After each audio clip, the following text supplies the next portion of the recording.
We dive deeper into the underworld of the Star Wars universe and the War of the Bounty Hunter saga with the one-shot Boushh #1, Found, written by Alyssa Wong with art from David Baldeón and Israel Silva. We kick things off in Ord Mantell City on Ord Mantell. I wonder if old Sid's around. He really doesn't like them. Anyways, we see a deal gone horribly wrong thanks to this team of UB's bounty hunters, Eleni, Yorrick, Breen, Tans, and the leader, Boushh. And not a Megazord in sight. God, they look so cool. Later, the crew hits a local bar after running into Devalampop to celebrate another job well done. And just when you think these guys are just cutthroat killers out to get their next payday, I mean, they are, but they're also a very caring bunch with backstories that need exploring. Also a Black Series 5-figure set, I'm just saying, work your magic, Hasbro. We cut to the UB's crew having a meeting with Margot from Crimson Dawn. They've been hired for an assassination job. The target? The executive board of the TAG Corporation. And at the absolute top of that list is none other than Domina Tag. Easy job, right? Yeah. This was such a fun issue, and thank you, Alyssa Wong, for piquing my interest in this character who was once just a disguise for Leia.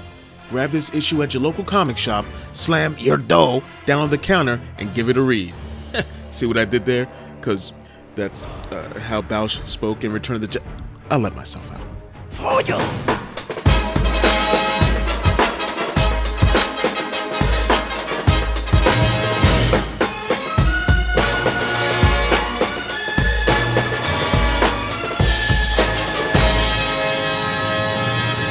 Yorrick has made contact with the monster on Loreth, and if this video just cuts out now, someone please go check on Chris, because of course it's a gigantic web-slinging spider called a rockweaver with big fangs, a big mouth, a spiky back, everything to keep Chris and spider haters everywhere up at night.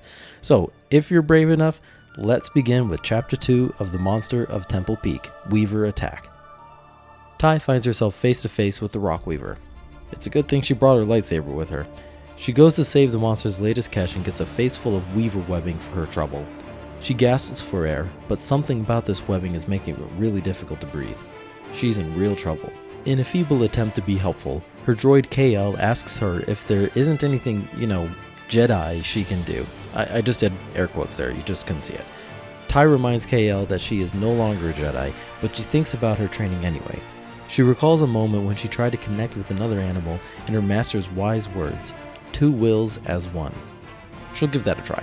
She tries to connect with the rockweaver, but she senses another mine nearby. Suddenly, the mountain quakes as Ty begins to pull rocks down. She manages to get the rockweaver's victim before it falls over the cliff with the hideous beast. That's over for now, but she still needs to get the webbing off of her face. KL talks her through how to use her sonic cutter to make a sound on a frequency high enough that the webbings break. She sets it and it works, with only a mild bit of damage to her hearing. She turns her attention to the rockweaver's dinner, and using the sonic cutter again, she starts to blast the webbing off the victim. But before she gets a good look at who it is, it vanishes.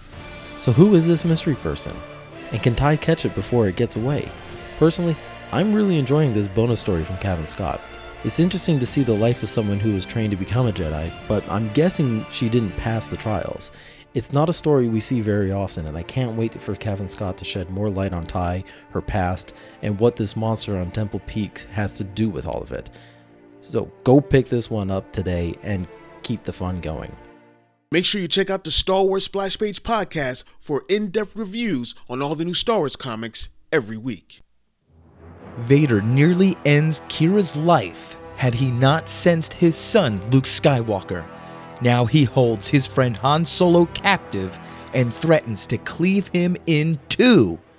As we begin Star Wars, War of the Bounty Hunters, Darth Vader, number 16, Target, Skywalker.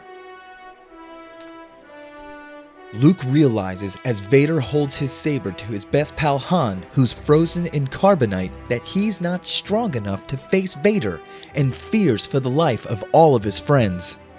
As Luke talks with Leia flying his X-Wing around the Vermilion, avoiding a confrontation with Vader, some heavy hitters get a look at Luke's X-Wing and decide that they would like to add it to their collection.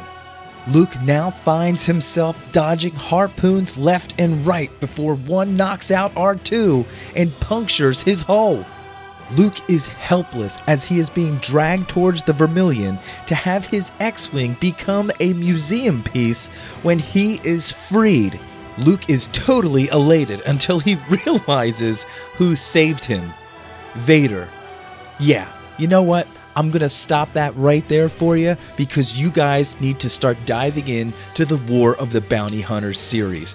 Not only is Darth Vader by Greg Pak amazing, but this whole series tie-in is beautiful.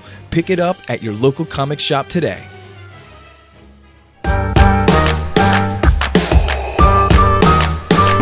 And thanks for joining us for another quick shot of BROAXIUM. If you dig our content, please give this video a like and our channel a subscribe. Make sure you check out our merch at our TeePublic store and consider checking out our new Patreon page and help support BROAXIUM.